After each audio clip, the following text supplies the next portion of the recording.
ಪಂಗಡಗಳ ಹೆಸರಲ್ಲಿ ಅಸಮಾನತೆಯ ಮಾತುಗಳು ಬಂದಿಲ್ಲ ಅಂತಲ್ಲ, ಅಸಮಾನತೆಯನ್ನು ಮಾಡೋಕೆ ಹೋಗಿಲ್ವ ಮನುಷ್ಯ ಅಂದರೆ ಆಗಲ್ಲ ಅರ್ಥ.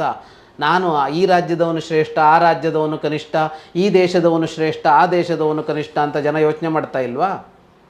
ದೇಶಗಳಿಗೆ ಅಹಂಕಾರ ಇಲ್ವಾ? ಖಂಡಗಳಿಗೆ ಅಹಂಕಾರ ಇಲ್ವಾ? ಅಮೇರಿಕಕ್ಕೇನು ಕಡಿಮೆ ಅಹಂಕಾರ ಇದೆಯಾ? ಯುರೋಪಿಯನ್ಸಿಗೇನು ಕಡಿಮೆ ಅಹಂಕಾರ ಇತ್ತಾ? ಇವತ್ತು ಸ್ವಲ್ಪ ಇಳಿದಿರ್ಬೋದು. ಈ ಅಹಂಕಾರಗಳೆಲ್ಲರಿಗೂ ಇರುತ್ತೆ.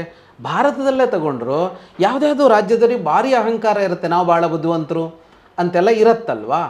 ಹೀಗೆಲ್ಲ ಬರೋಲ್ವಾ ಅಂದರೆ ಬರುತ್ತೆ.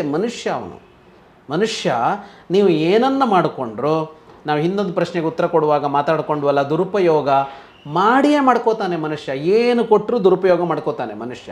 ಹಾಗೆ ಒಂದು ವ್ಯವಸ್ಥೆಗಾಗಿ ಅಂತ ಮಾಡಿಕೊಂಡ ಪಂಗಡಗಳನ್ನು, ಭೇದಗಳನ್ನು, ಅಂತರ್ಭೇದಗಳನ್ನು ಅಂದರೆ ಒಳಭೇದಗಳನ್ನು, ಯಾರೋ ಶ್ರೇಷ್ಠ, ಯಾರೋ ಕನಿಷ್ಠ, ಯಾರೋ ಮೇಲು, ಯಾರೋ ಕೀಳು ಅನ್ನೋದಕ್ಕೆ ಮನುಷ್ಯ ಕಾಲಗಳಲ್ಲಿ ಆಯಾಯ ಶತಮಾನಗಳಲ್ಲಿ ಸಹಸ್ರಮಾನಗಳಲ್ಲೆಲ್ಲ ಬಳಸಿಲ್ವ ಅಂದರೆ ಬಳಸಿದಾನೆ, ಬಳಸ್ತಾನೆ ಕೂಡ. ಮನುಷ್ಯ ಇರೋದೇ ಹಾಗೆ.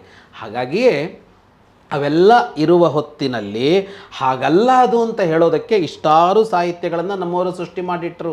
ಸನಾತನ ಸಂಸ್ಕೃತಿ, ಹಿಂದೂ ಧರ್ಮ, ಸಂಪೂರ್ಣ ಹಿಂದೂ ಧರ್ಮದ ಕುರಿತಾಗಿ ಧರ್ಮವಾಹಿನಿ ಚಾನಲ್ ವೀಕ್ಷಣೆ ಮಾಡಿ, ಸಬ್ಸ್ಕ್ರೈಬ್ ಮಾಡಿ, ಸಪೋರ್ಟ್ ಮಾಡಿ.